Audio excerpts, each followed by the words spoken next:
Face wash, ये कोई cosmetic नहीं, आयुर्वेदिक औषधि है।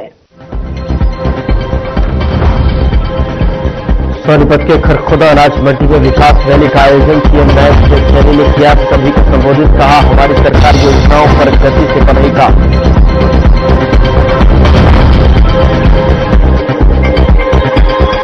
सीएम नायब सैनी ने ढका गुरुद्वारा लंगर प्रसाद शरीफगढ़ गांव और रामगढ़ गांव में जथा सीएम ने लंगर चंडीगढ़ से खरखुदा जा रहे थे। सीएम जुलाना के हथवाला गांव में युवक की मौत, परिजनों ने लगाया हत्या का आरोप। शिकायत के आधार पर मामला दर्ज कर जांच में जुटी पुलिस।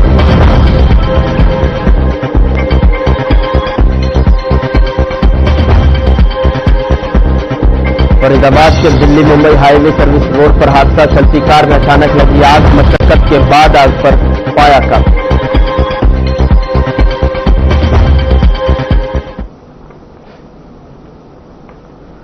नमस्कार, मैं हूं आपके साथ गौरव राजेंद्र। बुलेटिन की शुरुआत करते हैं। सोनीपत की खरखोदा अनाज मंडी में विकास रैली का आयोजन किया गया, जिसमें सीएम नायब सैनी ने शिरकत की और इस मौके पर सीएम सैनी ने सभा को संबोधित करते हुए कहा कि हमारी सरकार योजनाओं पर तेजी से कार्य कर रही है। हरियाणा के विकास में कोई कसर नहीं छोड़ी जाएगी। इसी के साथ सीएम सैनी ने महिलाओं से लाडू लक्ष्मी योजना में रजिस्ट्रेशन कराने की अपील भी की। सीएम सैनी ने और क्या कुछ कहा, आपको सुनाते हैं। दिक्कत बीमारी आ जाती है, उसके इलाज की चिंता उसके परिवार को नहीं है। उसकी इलाज की चिंता हरियाणा सरकार और नरेंद्र मोदी को है। हमने उसको भी लागू कर दिया है। 70 साल के बुजुर्ग, जो 70 साल से अधिक के बुजुर्ग हैं, अगर उनको कोई दिक्कत परेशानी या बीमारी आती है तो उसका इलाज हरियाणा सरकार, केंद्र सरकार कराती है। उसको भी हम 5 लाख रुपए का 1 साल के अंदर आयुष्मान कार्ड का लाभ दे रहे हैं। साथियों, अब तक हमने इस योजना के माध्यम से 5 लाख रुपए तक का ये मुफ्त इलाज दिया है और इसके तहत हमने जो बुजुर्गों ने इस योजना के तहत इलाज कराया है, लगभग 7 करोड़ रुपया हमने उनके इलाज के लिए खर्च करने का काम हमारी सरकार ने किया है। साथियों, हमने अपने संकल्प पत्र में कहा था कि जो अनुबंधित कर्मचारी हैं उनकी सेवा सुरक्षा करने का काम हमारी सरकार करेगी और हमने आते ही 1,20,000 ऐसे कर्मचारियों को और एक्सटेंशन लेक्चरर को, इंजीनियरिंग कॉलेज के लेक्चरर को और हमारे पॉलिटेक्निकल के गेस्ट फैकल्टी के ऐसे लेक्चररों को जो अस्थायी कर्मचारी थे, उनकी सेवाओं को सुरक्षित करने का काम ये हमारी सरकार ने किया है। हमने जो बात कही थी साथियों, हमने उसको पूरा किया है और हमने ये भी कहा था कि जो हमारे गांव के अंदर ऐसे लोग जिन्होंने पंचायत भूमि के ऊपर अपना मकान बनाया है, ऐसे लोगों को हम मालिकाना हक देने का काम करेंगे। जिनका 20 साल से ज्यादा पंचायत भूमि के ऊपर मकान बना हुआ है, उसको भी हमने लागू किया है।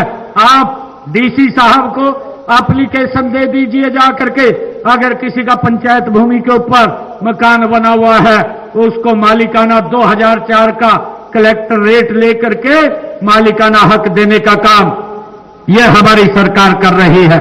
और इसी प्रकार साथियों, हमने जो हमारा पट्टेदार किसान था, लंबे समय से काश्त कर रहा था परंतु उसका मालिकाना हक नहीं था, ऐसे लोगों को भी हमने उनको मालिकाना हक देने का काम ये हमारी सरकार ने किया है। साथियों, इसी प्रकार हमने मात्र जो भाषा हमारे सत्याग्रहियों की पेंशन को बढ़ाने का काम भी हमने उनकी पेंशन 20,000 रुपया किया है, उनको भी इसका सम्मान देने का काम हमारी सरकार ने किया है।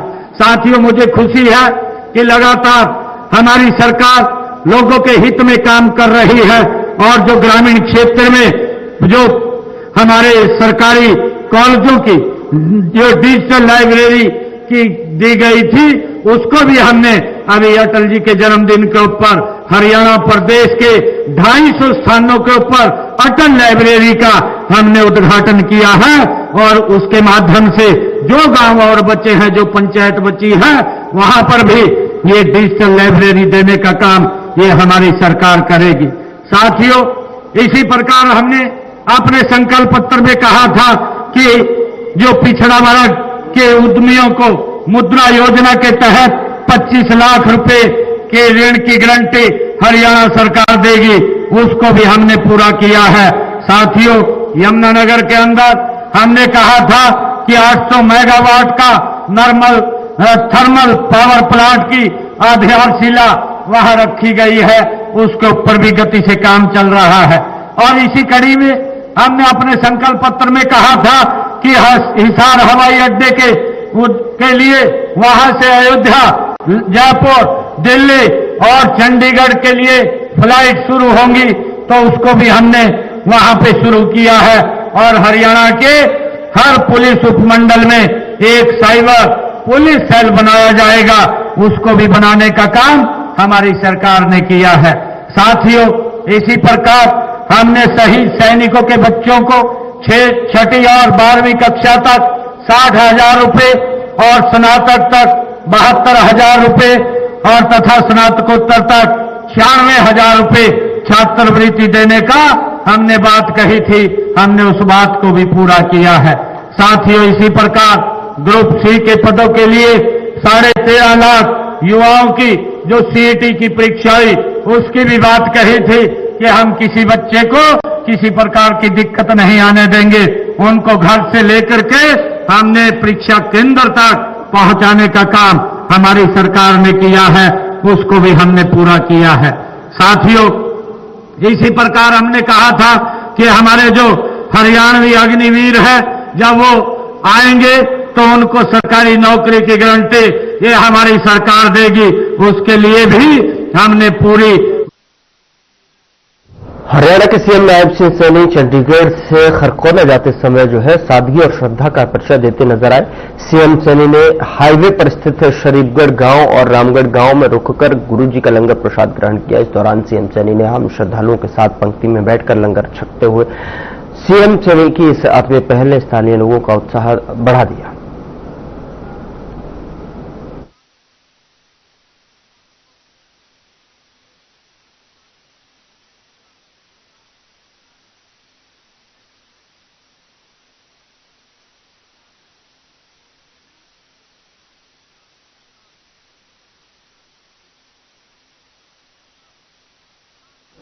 फरीदाबाद की तिगांव विधानसभा क्षेत्र में अटल बिहारी वाजपेयी जी के जन्म शताब्दी वर्ष के उपलक्ष्य में आयोजित अटल स्मृति दिवस का बड़ी धूमधाम से जो है आयोजन किया गया, जिसमें बीजेपी के राष्ट्रीय समिति सदस्य संदीप जोशी, हरियाणा के मंत्री राजेश नागर सहित पार्टी के अनेक नेताओं ने अपने विचार रखे और उनके चित्र पर पुष्प अर्पित किए। और इस अवसर पर बीजेपी कार्यकर्ताओं समेत भारी संख्या में स्थानीय लोग जो है मौजूद रहे और अटल जी की जीवनी पर दिए गए संबोधनों को सुना।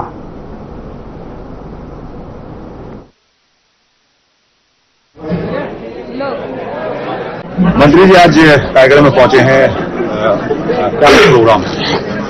आज हमारे संगठन की एक बैठक है जिसमें हमारे सभी पार्टी के कार्यकर्ता बंधु हमारे यहाँ पर जिलाध्यक्ष, हमारे प्रभारी, हमारे जिलाध्यक्ष, दोनों सभी आए हैं। हमारे सारी कार्यकर्ता पार्टी के आज आए हैं और एक आज जो हमारे अटल बिहारी वाजपेयी जी ने हमें हमारे देश को जो दिया, एक कनेक्टिविटी के लिए जो उन्होंने शुरुआत की हाईवे से, पहले हम सब लोगों को सुनेंगे सम्मेलन है और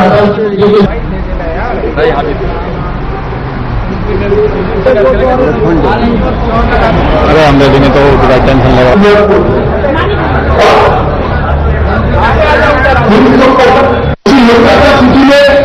नाम डालने के लिए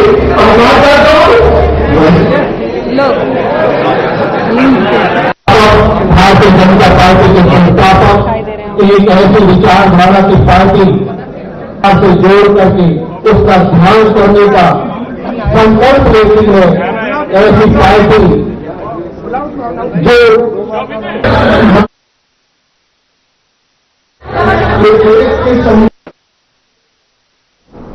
फरीदाबाद लोकसभा के पलवल जिले में बीजेपी नेताओं के बीच खींचतान पर सांसद सुरेंद्र नागर ने प्रतिक्रिया देते हुए कहा कि बीजेपी कार्यकर्ताओं के लिए सबसे पहले पार्टी है, उसके बाद कुछ और, लेकिन इस खींचतान के बारे में उन्हें कोई जानकारी नहीं है। बता दें कि ये बयान उन्होंने हरियाणा के कैबिनेट मंत्री विपुल गोयल द्वारा आयोजित प्रधानमंत्री नरेंद्र मोदी के मन की बात कार्यक्रम के दौरान दिया, जहां इस मौके पर जो है सांसद सुरेंद्र नागर और राज्य मंत्री राजेश नागर जो है मौजूद थे।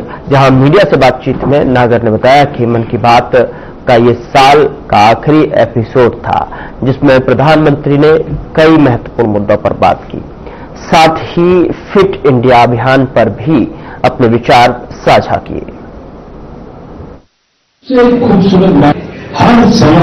हर महीने के आखिरी रविवार को देश के प्रधानमंत्री आदरणीय नरेंद्र मोदी जी मन की बात के कार्यक्रम के माध्यम से पूरे देश में विभिन्न क्षेत्रों में जो छुपी हुई प्रतिभाएं हैं,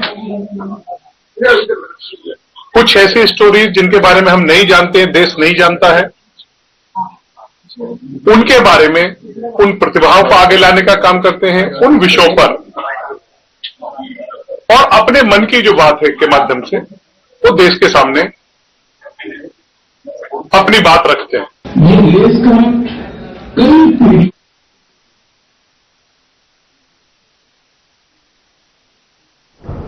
हरियाणवी कलाकार प्रांजल दहिया एक शो के दौरान नाराज हो गई जब दर्शकों ने उनकी परफॉर्मेंस के दौरान बदतमीजी की, जिस पर जो है उन्होंने स्टेज से ही दर्शकों को जमकर फटकार लगाई और अपनी नाराजगी जाहिर की। बता दें कि प्रांजल दहिया का यह वीडियो सोशल मीडिया पर वायरल हो गया।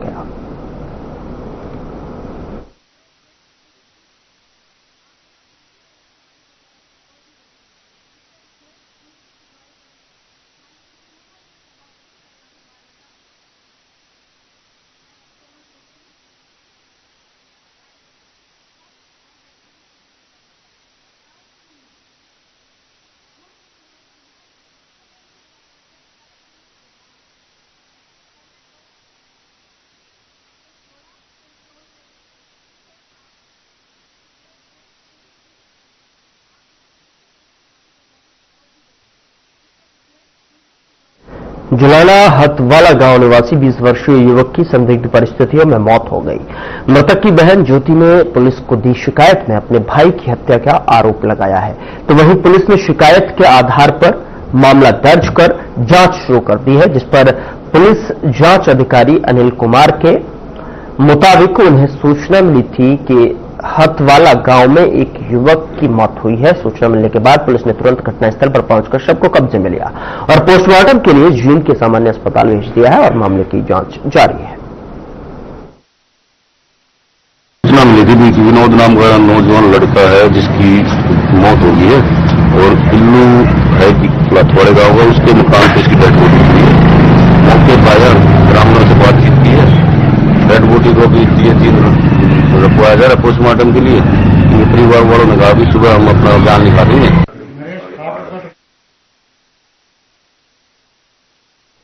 उधर फरीदाबाद के सेक्टर 28 स्थित नेशनल हाईवे पर शनिवार रात एक के बाद एक हुए सड़क हादसे में 3 गाड़ियां क्षतिग्रस्त हो गई। जानकारी के अनुसार दिल्ली से फरीदाबाद की ओर जा रही जो है एक सफेद रंग की कार तेज रफ्तार से अनियंत्रित होकर डिवाइडर पर चढ़ गई और पेड़ों से टकरा गई। इसी कार को देखने के दौरान चंडीगढ़ नंबर की एक गाड़ी धीमी हुई, यानी कि उसकी रफ्तार, उसने अपनी रफ्तार पर ब्रेक लगाया, स्लो किया, तभी पीछे से आ रही दिल्ली नंबर की कार ने उसे टक्कर मार दिया।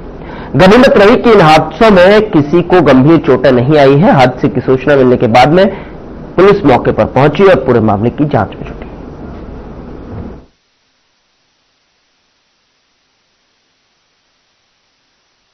सामने से आ रही थी गाड़ी बहुत स्पीड में। हाँ, ये पता नहीं हम चेंज कर रखे नहीं, तो गाड़ी ने टर्न लिए, ब्रेक लिए, तो इस पे गाड़ी का क्या नाम कंट्रोल नहीं हुआ इसमें, तो ये गाड़ी अंदर इसमें समझाता अंदर घुस गई है। अच्छा, सामने से आ रही थी बिल्कुल गाड़ी। ये नहीं अभी ये पता नहीं, मतलब ये पता नहीं है कितने लोग बैठे हुए थे। गाड़ी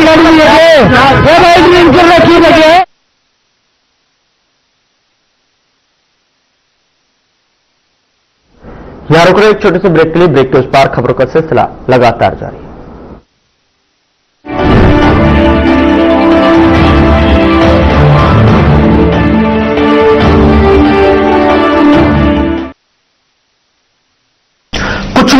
खाते पीते तो बहुत बढ़िया है, पर फिर भी उनकी सेहत नहीं बनती। पिचके हुए गाल हैं, हड्डियां निकली हुई हैं, पैंटें ढीली हैं, कपड़े जचते नहीं, कोई पर्सनैलिटी नहीं। ऐसे लगता है इधर से खाए जा रहे हैं, उधर से निकले जा रहा है, क्योंकि उनका पाचन तंत्र खराब है। और जब तक के पाचन तंत्र दुरुस्त नहीं होगा, वो जितना मर्जी अच्छे से अच्छा खा ले, उनकी सेहत नहीं बन सकती। इसलिए हमारी संस्था सन्यासी आयुर्वेदा ने एक ऐसी दवा का निर्माण किया है जो कि आपके लिवर को, आपके पाचन तंत्र को दुरुस्त करने का काम करती है, ताकि आप जो भी खाएं उसका पूरे का पूरा निचोड़ आपके शरीर को लगे, आपकी भूख बढ़े, खाया पिया सही से लगे, नया खून बने, हड्डियों में जान आए, वजन बढ़े और आप मोटे तगड़े खूबसूरत पर्सनैलिटी के मालिक बन जाएं। सिर्फ 655 रुपए की पूरे 1 महीने की दवा होती है और आप इसे घर बैठे 01145454545 पर फोन करके दवा मंगवा सकते हैं। क्या रंग खिला, क्या रूप सजा, मैं ही नहीं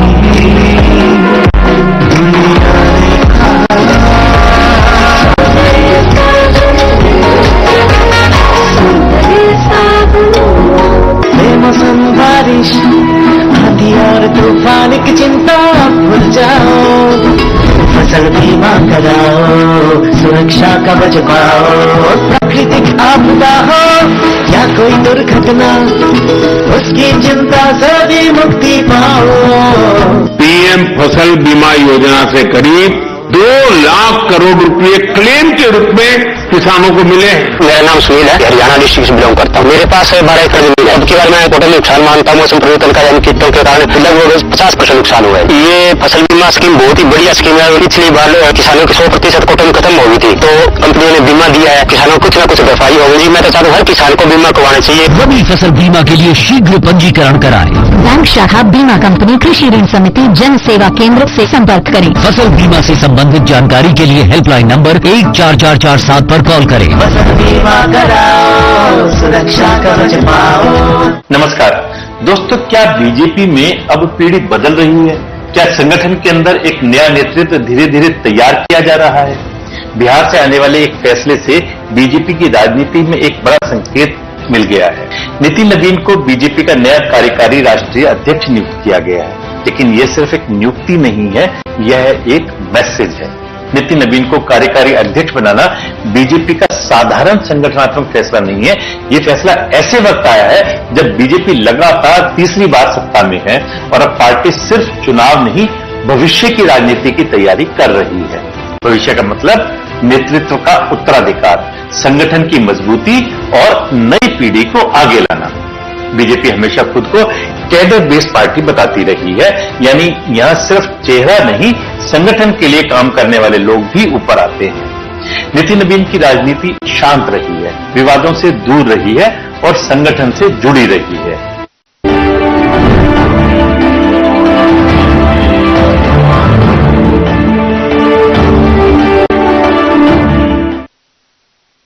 ब्रेक के बाद स्वागत है आपका। खबरों में आगे बढ़ते हैं। रेवाड़ी के राव तुलाराम स्टेडियम में सांसद खेल महोत्सव का आयोजन किया गया, जिसका शुभारंभ गुरुग्राम सांसद और केंद्रीय राज्य मंत्री राव इंद्रजीत ने किया। आपको बता दें कि इस मौके पर उन्होंने अरावली पर मचे बवाल के बीच बड़ा बयान दिया है।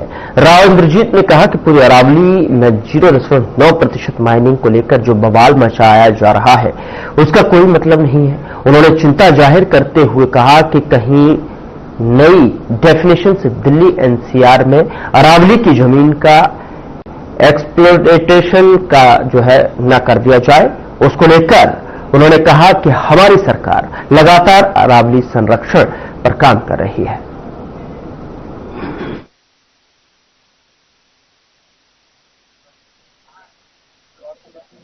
ये खेल महोत्सव हर संसदीय क्षेत्र में हो रहा है, तो रेवाड़ी के लिए सौभाग्य है कि जो गुड़गांव लोकसभा क्षेत्र का जो संसदीय खेल महोत्सव हो रहा है उसके 2 खेल, एक फुटबॉल और दूसरा कबड्डी, उसका आयोजन करने का अवसर रेवाड़ी को मिला है। इसमें तीनों जो जिले संसद क्षेत्र में आते हैं उनकी टीमें आएगी यहाँ पर, और फुटबॉल और कबड्डी की सारी प्रतियोगिताएं जिले में आयोजित की जाएगी। यहाँ पर हमने कोचेज की, फील्ड्स की, अदर सपोर्ट स्टाफ की व्यवस्था की है और उसके अलावा रिफ्रेशमेंट की व्यवस्था हुई है सबके लिए। तो मैं उम्मीद करता हूँ कि इसके बाद में एक अच्छा खेल होगा यहाँ पर और जो बच्चे हैं या जो प्रतिभागी है उनको अपने टैलेंट दिखाने का मौका मिलेगा। प्रधानमंत्री ने सभी की ड्यूटी लगाई है, सभी एमपीज की, कि अपने अपने हलकों के अंदर खिलाड़ियों को प्रोत्साहित करो, देश की स्पोर्टिंग जो फैसिलिटीज है उनको बढ़िया बनवाओ और यहाँ से अच्छे अच्छे खिलाड़ी निकालो, ताकि 2028 के ओलंपिक्स के अंदर और 2032 के ओलंपिक्स तक हमारे को अच्छे खासे मेडल इंटरनेशनल गेम्स के अंदर मिल पाएंगे। उसी का एक ही हिस्सा है कि आज रेवाड़ी के अंदर हो रहा है, कल मेवात के अंदर हो रहा है और कल जो गया है बीता हुआ वो गुड़गांव के अंदर शुरुआत हुई थी। तो क्या कहेंगे आप विकसित भारत की बात कर रहे हैं कि युवा फिट होना चाहिए, मकसद भी वही है। बिना फिट हुए तो कोई दिमाग भी नहीं चलता किसी का, तो जब तक कि अपनी बॉडी स्वस्थ नहीं करोगे आप, तब तक अगर दिमाग भी ठीक नहीं होगा तो विकसित भारत तो बनने जा रहा है। जिस तरह से हमारी रफ्तार चल रही है, बढ़त हो रही है जीडीपी के अंदर, तो विकसित भारत बन जाएगा।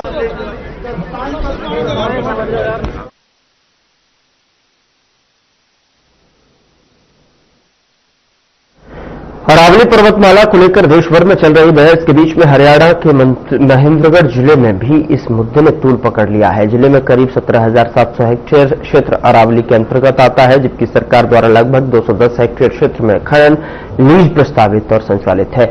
ऐसे में बड़ा सवाल यह है कि नए नियमों के तहत क्या महेंद्रगढ़ के अरावली में खनन को मंजूरी मिलेगी या यह क्षेत्र सुरक्षित रहेगा। विपक्ष और यूथ कांग्रेस ने इस मुद्दे पर जो है सरकार के खिलाफ मोर्चा खोलने की तैयारी कर ली है। वहीं वन और खनन विभाग का कहना है कि फिलहाल अरावली क्षेत्र में किसी भी तरह का नया खनन सुप्रीम कोर्ट और सरकार के आदेशों के अधीन ही होगा।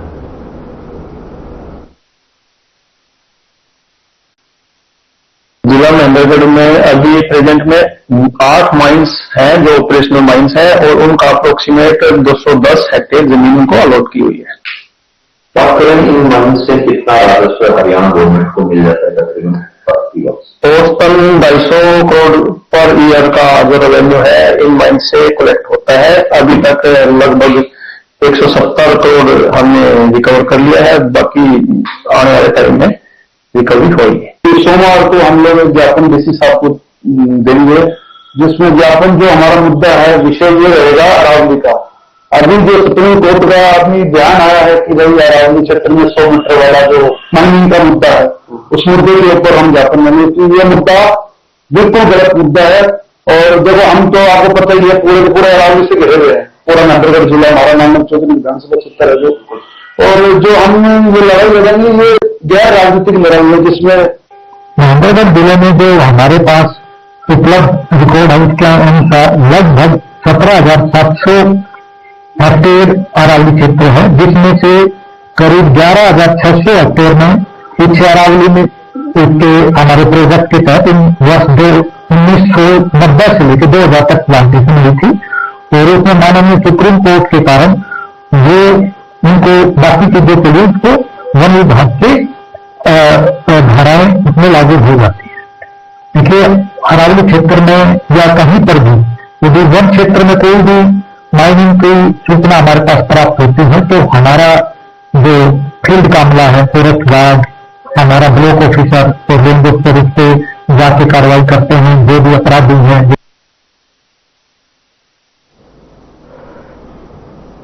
खबर यमुनानगर से है, जहां देर रात चोरों ने ट्रैक्टर की मदद से लकड़ी से भरी ट्रॉली को लेकर फरार हो गए। बता दें कि घटना के करीब 20 घंटे बाद ये ट्रॉली मंगलौर छल्लौर क्षेत्र में नदी के किनारे से बरामद की गई है, जहां पर इसे छुपाने की कोशिश की गई थी। साथ ही आपको बता दें कि चोरी की पूरी वारदात पास लगे सीसीटीवी कैमरे में कैद हो गई है। मामले की गंभीरता को देखते हुए जगाधरी सदर थाना पुलिस और सीआईए की टीम सक्रिय हो गई है। अलग अलग स्थानों पर दबिश दी जा रही है और संदिग्धों से पूछताछ भी की जा रही है। वहीं पुलिस का कहना है कि जल्द ही ट्रॉली चोरी करने वाले आरोपियों को गिरफ्तार किया जाएगा। फिलहाल अगर बात किया जाए, पुलिस मामले की गहन जांच में जुटी हुई है। सर ये लखनऊ मंडी जगाधरी से चोरी हुई थी, जहां हमारी दुकान करके खड़ी होती है रात को ट्राली है, भर के ड्राइवर आपको लोड करके खड़ी करके चले जाते हैं, सुबह आगे हम उसको बेचते हैं। लेकिन जब हम सुबह मौके पर गए तो मौके पर हमारे को ट्राली नहीं मिली। हाँ बिल्कुल, हमने प्रशासन को सूचना दी सर, 112 पे कॉल किया, SHO साहब से बात की, DSP साहब से बात की, वो मौके पे आए, मौके का मुआयना किया प्रशासन ने। और हमारी जो मंडी की यूनियन है, मारू प्रधान जी हैं, कृष्ण खत्री जी हैं, और यूनियन की तरफ से पूरा सहयोग मिला, प्रशासन की तरफ से पूरा सहयोग मिला। और जो हमारे सामाजिक लोग थे, सोशल मीडिया एक्टिविस्ट थे, सभी ने इसमें बढ़ चढ़ के इसमें हमारा सहयोग किया, जिससे हमारी ट्रॉली मुगलवाली की नदी से शमशान घाट के पास छलोर गांव में हमें बरामद हो गई मौके पे। यहाँ से सर हमें सोशल मीडिया के माध्यम से सूचना मिली थी कि जिस प्रकार की ट्रॉली की वीडियो सुबह से सोशल मीडिया पर घूम रही है कि कोई ट्रॉली मंडी से चोरी हो गई। मेरा मामला ये था जी कि मेरी ट्रॉली में सिंबल से भरकर 6 बजे कांडा कराएगा मंडी में खड़ी हुई थी। उसके बाद जो सवेरे मुंशी ने जाकर देखी, वहां पर मौजूद ट्रॉली नहीं पाई गई, तो पुलिस प्रशासन को सूचना दी, पुलिस प्रशासन मौके पर पहुंचा और सभी साथी जितने भी थे हमारे मेल जोल वाले, वो सब वहां पहुंचे, उन्होंने मिलजुल कर ट्रॉली को ढूंढा और SHO ने हमारा साथ दिया, प्रशासन ने। और यहाँ से सूचना मीडिया के माध्यम से मिली हमारे को, आकर के हमने देखा और हमारे को ट्रॉली मौजूद पाई गई। 6:30 बजे मंडी में खड़ी कर रहे थे, उसके बाद ही वहां से गुम हुई। आपने सुबह देखी यहाँ पे फोन गया आपके पास? नहीं, हमारे पे फोन वहां जैसे हमारा मुंशी गया ना, उसने देखा कि जहां स्थान पे ट्रालियां खड़ी होती थी वहां ट्राली खड़ी नहीं है, तो उसने बताया भी ट्राली यहाँ है नहीं। जब आकर के देखा तो ट्राली वहां से गायब। फिलहाल बुलेटिन में इतना ही। नमस्कार।